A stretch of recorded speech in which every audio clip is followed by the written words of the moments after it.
Sir के बाल बहुत छोटे छोटे थे। भिक्षु ने उसीले अंदाज में बुड़बुड़ाते हुए कहा, ये बेवकूफ अपाली सबको ले डूबेगा, सब कुछ मिलिया मेट हो जावेगा। इसमें इतनी बुद्धि ना ही कि हालात को समझ सके और ना ही इतनी शक्ति होवे है कि धर्म को बचा सके। ये बस हर मुश्किल के सामने लंबा लेट जाना जानत है और दूसरों से भी कहवत है कि लंबे लेट जावें, आंखें बंद कर लेवे, बस कैचवे बन जावें। जिसका मन चाहे पाँव के नीचे मसल देवे, जिसके जी में आए काट कर टुकड़े कर देवे, लेकिन हम ये ना ही होने देवेंगे। अगर इनको दूसरों ने मारना और काटना होवे है तो फिर हम अपने हाथों से काट देवेंगे। जवासा लड़की ने भिक्षु के कंधों पर हाथ रखते हुए कहा, आप धीरज रखें ना स्वामी, खामखा अपना खून ना जलाएं। ये लोगन बोलने और बहस करने के सिवा और कुछ ना ही कर सकते। आखिर में तो वही होना है जो हम चाहेंगे। अब अपनी पूरी तैयारी रखें। भिक्षु ने माथे से पसीना पूंछते हुए कहा, मुझे दूजों की तो कोई परवाह ना ही होवे है, लेकिन यह अपाली बड़ा खच्चर बंदा होवे है। यह इन मौका पर भी कोई चाल चल सकत है। इसने चबूतरे पर कोई हरकत की तो सब कुछ बर्बाद हो जाएगा। ना ही स्वामी जी, मैं ना ही समझती कि अपाली या इसके साथी कोई ऐसी जुर्रत कर सकत है। भिक्षु बन्ना कर बोला, तुम्हें ना ही पता, जुर्रत आते आते आ भी जावत है। ये तो हमको भी मालूम है कि इनकी गिनती ज्यादा है। गिनती का ज्यादा होना भी जुर्रत पैदा कर देवत है। अच्छा, आप इस बारे में सोचना बंद करते, परसों तक सब ठीक हो जाएगा। आप बैठ जावें, मैं आपके सर पर उस्तरा चला दूं। स्वामी भिक्षु एक गहरी सांस लेकर बैठ गया। उसने घड़े पर से कपड़ा हटाकर पानी का एक कटोरा भरा और घटाघट चढ़ा गया। बिस्तर पर बैठकर उसने दीवार के साथ रखे हुए तकिए पर टेक लगा ली। तब हमें मालूम हुआ कि बिस्तर के नीचे एक सफेद बिल्ली भी खामोश बैठी है। उसके सामने दूध की प्लेट थी। इस दौरान में जवान साल औरत पीतल के एक कटोरे में पानी और साबुन वगैरह लेकर उसके करीब बैठ चुकी थी। तमामी या गुरु भिक्षु ने आंखें बंद कर ली। लड़की नुमा औरत ने बेतकल्लुफी से उसके चेहरे पर साबुन मला और उस्तरे की मदद से उसकी शेव करने लगी। पता नहीं दोनों के दरमियान क्या रिश्ता था। यहाँ बहुत कुछ भिक्षुओं के आम रहन सहन से मुख्तलिफ नजर आ रहा था। इनमें यह कबूल सूरत जवान औरत भी शामिल थी। वो जिस तरह गुरु भिक्षु के साथ लगकर बैठी हुई थी और प्यार से उसके चेहरे पर हाथ चला रही थी, वाज़े हो रहा था कि दोनों में कोई करीबी ताल्लुक मौजूद है। कुछ देर बाद उसका सबूत भी मिल गया। चेहरे के बाद औरत ने गुरु भिक्षु का सर मूंडना शुरू किया। इसी दौरान में भिक्षु के दिल में न जाने क्या आई कि उसने औरत को आगोश में खींच लिया। उसके चेहरे और सर पर लगा हुआ कुछ साबुन औरत के चेहरे पर भी लग गया। भिक्षु ने उसे छोड़ा तो वो मुस्कुराने लगी। उसने कपड़े से अपना मुंह साफ किया और बोली, आपको ऐसा ना ही करना चाहिए था। क्यों? धर्म के लिहाज से तुम मेरी पत्नी नहीं हो। वो तो हूं, लेकिन आपके सर पर चीरा आ गया तो फिर? वो मुस्कुराई। गुरु भिक्षु का आधा मुंडा हुआ सर एक तरफ से खून आलूद हो रहा था। औरत ने अपनी चादर से उसका खून साफ किया, फिर लकड़ी की अलमारी की तरफ बढ़ी। उसने अलमारी खोली। हम इनसे सिर्फ 6-7 फुट के फासले पर मौजूद थे। हमने अपनी सांस तक रोक ली थी। औरत ने अलमारी से सब्ज पत्थर जैसी एक चीज निकाली। ये पत्थर एक तरफ से घिसा हुआ और मुलायम था। इसने पत्थर को 2-3 बार भिक्षु के सर के कट पर रगड़ा और फिर वापस अलमारी में रख दिया। भिक्षु ने सर पर हाथ फेर कर देखा। खून बिल्कुल बंद हो चुका था। ये वाकई कमाल की चीज है। भिक्षु ने तायदी अंदाज में सर हिलाया। जी हाँ, बिल्कुल चमत्कार जैसी। और ने कहा और एक बार फिर भिक्षु का सर मूंडने लगी। कुछ देर बाद उसने सर मूंड कर उस तरह एक तरफ रख दिया। हम ज्यादा इंतजार नहीं कर सकते थे। हमने आंखों आंखों में हरकत में आने का फैसला कर लिया। इमरान ने मेरे कान के अंदर मध्यम सरगोशी की। तुम औरत की तरफ जाना हो सकता है, वो शोर मचा दे। मैंने इस बात में सर हिलाया। हम एक साथ बाहर निकले। इमरान के हाथ में साइलेंसर लगा पिस्तौल था। खबरदार आवाज न निकालना, इमरान फुनकारा। भिक्षु ने फटी आंखों से हमारी तरफ देखा और उसके चेहरे पर भी एकदम दहशत ने जलगार कर दी। उसने चिल्लाने के लिए मुंह खोला। मैं उसके अक्कम में मौजूद था। मैंने उसके मुंह को हाथ से ढांप कर उसको जकड़ लिया। उसे जोर मारा, लेकिन सिर्फ अपनी टांगे ही चला सकी। भिक्षु सख्ता ज़दा बैठा था। उसे जैसे अपनी निगाहों पर भरोसा नहीं हो रहा था। यकीनन उसके वहमो गुमान में भी नहीं था कि कोई आउटसाइडर इस तरह इसके बेडरूम में आ पहुंचेगा। इमरान ने पिस्तौल भिक्षु के ताज़ा मुंडे हुए चमकदार सर से लगा दिया और सरसराती हुई आवाज में बोला, इसमें से गोली चलेगी और आवाज भी नहीं आएगी, बस खामोशी से एक सुराख हो जाएगा तुम्हारे खोपड़े में। भिक्षु जो शायद करीब ही लटकी हुई तलवार की तरफ हाथ बढ़ाने के बारे में सोच रहा था, एकदम ढीला पड़ गया। इमरान के पास मुंह पर चिपकाने वाली केमिकल टेप मौजूद थी। उसने टेप का करीबन 6 इंच लंबा पीस भिक्षु के मोटे होंठों पर चिपका कर उसकी बोलती बंद कर दी। मैंने अपना हाथ बदस्तूर औरत के मुंह पर जमाया हुआ था। उसकी कमर भी मुकम्मल तौर पर मेरी गिरफ्त में थी। उसकी नाजुक गर्दन एक तरफ को मुड़ गई थी।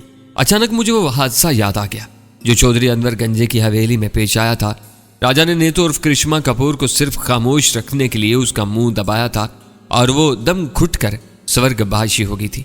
मैंने 1 फुट लंबा शिकारी चाकू औरत की गर्दन पर रखा और सरगोशी की। अगर आवाज निकाली तो यहीं लिटाकर बकरी की तरह काट डालूंगा। वो अब थर थर कांप रही थी, चेहरे से खून नुचड़ कर रह गया था। कुछ देर बाद मुझे यकीन हो गया कि वो मेरी हदायत पर अमल करेगी। मैंने उसके मुंह से हाथ हटाया। इमरान पहले ही तैयार था। उसने फुर्ती से टेप औरत के होंठों पर चिपका दिया। गुरु भिक्षु के तासरात अब भी अच्छे नहीं थी। लगता था वो किसी भी वक्त कुछ भी कर सकता है। कैन मुमकिन था कि उसके तकिए के नीचे ही कोई पिस्तौल वगैरह मौजूद हो। मैंने औरत को घुटनों के बल बैठने का हुक्म दिया। वह फौरन बैठ गई। इमरान ने लकड़ी की देव हैकल अलमारी में से सूत की एक मजबूत डोरी ढूंढ ली। उसने इस डोरी से पहले भिक्षु के हाथ पुष्ट पर बांधे, फिर औरत के साथ भी यही सलूक किया। अब वो दोनों मुकम्मल तौर पर हमारे बस में थे। रात गहरी हो चुकी थी। चमादान में मौजूद 4 अदद शम्मे कमरे में एक पुरस्कार सी रोशनी बखेर रही थी।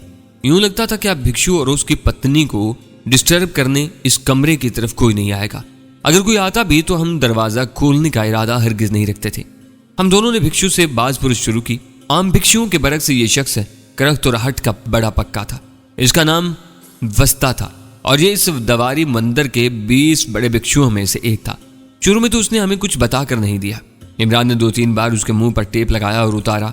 आखिर इमरान का पारा चढ़ गया। वह बोला, देखो वस्ता, मैं आखिरी बार तुमसे कह रहा हूं, मुझे आरा कोए का पता चाहिए और इस लड़की का जो आरा कोए के साथ पकड़ी गई है वो एक डॉक्टर है और मैं अच्छी तरह जानता हूं कि वो भी आरा कोए के साथ यहां मौजूद है। मैं बड़ी से बड़ी सौगंध खा सकता हूं, मुझे इस बारे में कुछ ना ही मालूम। ये भी मालूम नहीं कि आरा कोई यहां है? मैंने पूछा। मैं झूठ ना ही बोलूंगा। मुझे इतनी सी जानकारी जरूर है कि आरा कोए को ढूंढने में कोई थोड़ी सी सफलता मिली है, लेकिन कैसे और क्या ये मैं ना ही जानत और ना ओशा को कुछ मालूम है। ओशा वस्ता की साथी औरत का नाम था और वो इसे पत्नी बता रहा था। तो फिर कौन जानता है? महापुजारी साहब ही जानत होंगे, वो ठीक लहजा में बोला। और महापुजारी कौन है? इमरान ने पूछा। मैं तुम्हें सच बता रहा हूं और मैंने तुम्हें बताया कि यहाँ किसी को पता नहीं कि महापुजारी कौन है। वो दरअसल हम 20 बड़े भिक्षुओं में से ही कोई एक हैं, लेकिन वो सामने ना ही आते। बस हमको पर्चों पर इनके हुक्म लिखे हुए मिलते हैं, इनके मोहर के साथ। पर्चे कौन देता है? मैंने पूछा। कोई भी नहीं। हर रोज सुबह की पूजा के बाद हम सब 20 बड़े भिक्षु गायन वाले कमरे में जावत हैं और मुकद्दस चौकी की लकड़ी पर एक एक सफेद लिफाफा देखे थे। इन्हीं में से एक लिफाफे पर सारे दिन के लिए हदायत लिखी हुई होवत है। यही महापुजारी का लिफाफा होवत है। ये कौन हो सकता है? तुम्हें कुछ अंदाजा तो होगा। वो खुश कोंटों पर जुबान फेर कर बोला, मैं तो ना ही हूं। कौन है? ये महात्मा जानते होंगे, या फिर वो जो इस संसार को चलावत है। मैंने पूछा, अच्छा यहाँ थोड़ी देर पहले जो झगड़ा हो रहा था वो किस बात पर था? गुरु भिक्षु पहले तो इस मौजू पर बात करने से कतराया। मेरे इसरार पर बोला, ये हमारा आपसी का तनाजा होवत है। बस समझो कि पूजा पाठ का तरीका है। कुछ एक तरह से करना चाहते हैं, कुछ दूसरी तरह से। इससे कोई फर्क ना ही पड़ता। रास्ता कोई भी हो, मंजिल तो निर्वाण ही है ना, और शरीर की शांति है। तुम किसी चबूतरे की बात कर रहे थे और किसी ऐसे काम की जो परसों यहाँ इस पकौड़े में होने वाला है। बड़े भिक्षु ने एक बार फिर आए बाएं शाही करने की कोशिश की, लेकिन जब इमरान का लबो लहजा सख्त हुआ तो उसने बताया कि परसों चांद की 14वीं रात है। खास प्रार्थना होगी जिसमें बाहर के कुछ लोग भी हिस्सा लेंगे। अब पता नहीं कि वो दुरुस्त कह रहा था या गलत। इसकी बात की तस्दीक फिलहाल मुमकिन नहीं थी। न जाने क्यों मेरे साथ साथ इमरान को भी ये शक हो रहा था कि यह करांट भिक्षु बहुत कुछ छुपा रहा है। यह मुमकिन था कि आरा कोई और डॉक्टर महनाज के बारे में भी मालूम हो, लेकिन वो सारा वजन महापुजारी पर डाल रहा था और महापुजारी के बारे में उसका यह कहना था कि वो इनके दरमियान रहता, लेकिन इसके बारे में कोई कुछ नहीं जानता। इसके अड़दर्मी देखते हुए इमरान ने ताज़ा टेप उसके होंठों पर चिपका दी और वही उस तरह थाम लिया जिससे थोड़ी देर पहले जवान साल ओशा उसकी शेप बना रही थी। इमरान ने उस तरह भिक्षु वस्ता के बाएं कान पर रखा। इसके बाद जो कुछ हुआ मुझे इसकी तवक्का नहीं थी, शायद किसी को नहीं थी। इमरान ने हाथ के एक ही झटके से भिक्षु वस्ता का कान उसकी कनपट्टी से अलहदा कर दिया। वस्ता कर्मनाक आवाज में चिल्लाया, लेकिन होंठों पर टेप थी। आवाज उसके अंदर ही गूंज कर रह गई। यकीनन ओशा भी चिल्लाने में पीछे नहीं रही थी। उसके होंठों पर भी केमिकल टेप थी। वो बुरी तरह मछली। वस्ता भी फड़क रहा था। कान वाली जगह खून से भर गई थी। इसके हाथ बंधे हुए ना होते तो वह पता नहीं क्या कर गुजरता। इमरान ने बड़ी बेरहमी से कटा हुआ खून आलूद कान पलंग के नीचे फेंक दिया। कोने में बैठी हुई सफेद बिल्ली हरकत में आई। चंद सेकंड तक खून आलूद कान को सूंघती रही, फिर उसे मुंह में दबाकर पलंग के नीचे तारीकी में गुम हो गई। यह बड़ा लर्जा खेज मंजर था। वस्ता का रंग हल्दी हो चुका था। वो कर्ब के आलम में बार बार नफी में सर हिला रहा था। इमरान ने बिला तरद्दुद तेज धार उस्तरा उसके दूसरे कान पर रख दिया। हाँ, कुछ बताओगे या तुम्हारे थोबड़े की दोनों साइडें एक जैसी कर दूं? गुरु भिक्षु ने मुंह से गूं गां की जोरदार आवाज निकाली। यूं लगा कि वो कुछ बताना चाहता है। इमरान ने उस्तरा पीछे हटा लिया। अलमारी से वही सब्ज रंग का मुलायम पत्थर निकाला। ये वाकई खास किस्म की चीज थी। पत्थर के बजाय इसे सख्त किस्म की मिट्टी कहना ज्यादा मुनासिब था। मैंने एक साफ कपड़े से वस्ता के जख्म का खून साफ किया। इमरान ने यह सब्जी माइल डली कुछ देर तक जख्म पर रगड़ी। एक चमकीली तय बन गई थी। हैरत अंगेज तौर पर इस कारी जख्म से खून का खराज फौरन रुक गया था। इमरान ने वस्ता के मुंह से टेप उतार दी। इमरान का सवाल वही था, आरा कोई कहाँ है और डॉक्टर महनाज से कैसे मिला जा सकता है? अंदाजा हुआ कि शदीद जिस्मानी नुकसान उठाने के बावजूद इस गुरु की डटाई खत्म नहीं हुई। वो एक बार फिर वही राम कहानी दोहराने लगा। हमें यूं लगा कि जैसे वो ज्यादा से ज्यादा वक्त हासिल करना चाहता है। शायद उसे ये उम्मीद थी कि कोई उसकी मदद को आ जाएगा या फिर कोई और करिश्मा रूनमा हो जाएगा। उसकी बेपनाह डटाई पर इमरान को एक बार फिर तावा किया। उसने गुरु को एक आखिरी वार्निंग दी और एक बार फिर उसके मुंह पर टेप चढ़ा दी। वो अजीब अंदाज से अपने सर को हिलाने लगा और बार बार आसमान की तरफ देखने लगा, जैसे हमें कुदरत के अजाब से डरा रहा हो। वो हिंदू नहीं था, क्योंकि उसने घेरवा कपड़े पहन रखे थे और पकोड़ा में बैठा था, और वह पूरा बोधी भिक्षु भी नहीं था, क्योंकि उसने कमरे में तलवार लटका रखी थी और एक कटार जैसी औरत उसके साथ इस कमरे में मौजूद थी। आफत को अपने सामने देखकर उसे धर्म याद आ गया था। इमरान ने फिर उस्तरा थाम लिया। उसकी आंखों में सफाक चमक बता रही थी कि दवारी मंदिर का यह गुरु भिक्षु अपने दूसरे कान से भी महरूम होने जा रहा है। इमरान के इशारे पर मैं एक दो लम्हे तो तजब्जुब में रहा, फिर मैंने वस्ता का सर और गर्दन का बालाई हिस्सा अपने हाथों की शिकंजे में जकड़ लिया। वस्ता अब अपने सर को हरकत देने के काबिल नहीं रहा था, लेकिन इस हाल में भी उसके चेहरे पर तैश दिलाने वाली जिद थी। इमरान के उस्तरे ने फिर हरकत की और कान वस्ता की कनपट्टी से अलहदा हो गया। खून तेजी से उमटा और वस्ता की गर्दन को भिगोने लगा। वस्ता मछली की तरह तड़प रहा था। इमरान ने उंगलियों में दबे हुए जर्द कान को देखा। ये कुछ ही देर पहले गुरु भिक्षु के जिस्म का हिस्सा था। बेपरवाही से इमरान ने फिर ये कान पलंग की तरफ फेंक दिया। इस मर्तबा सफेद बिल्ली ने भी कोई झिझक नहीं दिखाई और खून आलूद कान मुंह में दबाकर पलंग के नीचे लपक गई। ओशा जैसे बेहोश होने के करीब थी। सब्जी वाइल टली एक बार फिर वस्ता के कारी जख्म पर रगड़ी गई। ये जादुई खासियत रखती थी। थोड़ी देर में वस्ता के जख्म से बहने वाला खून बस मामूली रिसाव में बदल गया। अपने दोनों कानों से महरूम होने के बाद वस्ता की हालत दीदनी थी। कभी उसकी आंखों से तैश की चिंगारियां छूटने लगती, कभी दहशत और अजियत से उसका सफा चट चेहरा जर्द रंग ओढ़ लेता। गुरुवस्ता के चेहरे पर सबसे नुमाया तासुर डटाई ही का था। यूं लगता था कि यह बंदा हट का चैंपियन है और बना ही ढीठ पने के लिए है। उसके चेहरे का यही तासुर मुझे और इमरान को मुश्तिल भी कर रहा था। इमरान ने उसके होंठों के एक हिस्से से टेप हटाई तो वो कुछ बताने के बजाय गाली गलौज करने लगा। इमरान ने फौरन टेप चढ़ाकर उसकी बोलती बंद की और उसे फर्श पर गिराकर अपना घुटना उसकी चर्बीदार गर्दन पर रखा और उस्तरा नाक पर रख दिया। तुम्हारी बिल्ली को आज काफी गोश्त मिलने वाला है, वो फुनकारा। ओशा ने जोर जोर से सर हिलाया। ऐसा लगा कि वो कुछ बताना चाह रही है। हमने उससे पहले भी सवालों जवाब किए थे, लेकिन अपने गुरु की तरह वो भी बस गोल मोल जवाब ही देती रही थी।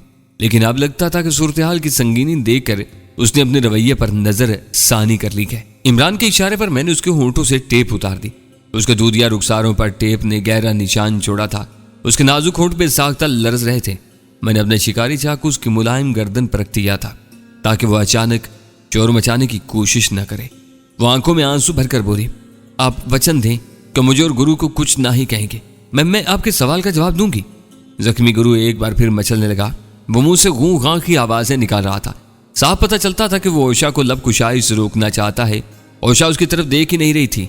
यकीनन वो जनूनी गुरु वस्ता की निस्बतन अक्लमंदी का मुजाहरा कर रही थी। इमरान ने कहा, बताओ आरा कोई कहा है? वहां छोड़कर बोली, मैं साखिया मनी की सौगंध खावत हूँ। हमें इस बारे में कुछ जानकारी नहीं है। इसकी जानकारी अगर होगी तो सिर्फ महापुजारी को होगी। और महापुजारी कौन है? मैं सौगंध खावत हूँ, वो 20 गुरुओं में से ही कोई एक है और तुम्हें इसका पता नहीं। इमरान का लहजा फिर सफाक हो गया। मैं झूठ नहीं बोल रही। वो पूरी जान से लरस गई। अच्छा बताओ, डॉक्टर कहाँ है जो आरा कोए के साथ यहाँ लाई गई है? मैंने ओशा से पूछा। हाँ, मैं उसके बारे में आपको बता सकता हूँ। वो यही इस मंदिर में और बिल्कुल खैरियत से हुए है। क्या तुम उससे मिला सकती हो? वो जरा झिझकी, फिर उसने इस बात में सर हिला दिया। मैं आपको दिखा सकूं तो, लेकिन उससे मिलना खतरे से खाली ना होवेगा। अब किसी की नजर में आ गए तो बहुत खून खराबा हो जाएगा। चलो तुम इससे मिलवाओ, फिर हम देखते हैं। मैंने कहा। हमने हाथों के अलावा गुरु वस्ता के पांव भी अच्छी तरह बांध दिए। उसे साफ बता दिया कि उसने कोई भी हरकत की तो मजीद कोई मौका दिए बगैर उसे फौरन गोली मार देंगे। कनकटे गुरु की हालत पतली थी। वो किसी मुजामत के काबिल नजर नहीं आ रहा था। वो बस आंखें बंद करके नाक के रास्ते कराता रहा। इमरान और मैं ओशा के साथ चल दिए। तेजधार चाकू मेरी जैकेट की जेब में था और मैंने ओशा को समझा दिया था कि अगर उसने कोई चालाकी दिखाई तो ये चाकू उसके पहलू में घुस जाएगा। वो हमें लेकर कमरे से बाहर आई। एक छोटी राहदारी से गुजरकर हम एक और कमरे में आ गए। राहदारी की तरह ये कमरा भी खाली था। फर्श पर आयनी चादर का एक ढकना सा था। उषा की गहरी गुलाबी चादर के पल्लू से 2-3 चाबियां बनी हुई थी। उसने एक चाबी की मदद से ढकने का वजनी कुफल खोला और ढकना, जो ज्यादा वजनी नहीं था, ऊपर उठा दिया। नीचे लकड़ी के खूबसूरत जीने थे। हम जीने उतरकर एक तय खाने में पहुंचे। यहाँ अगरबत्तियों की हल्की महक थी और कालीन बिछा हुआ था।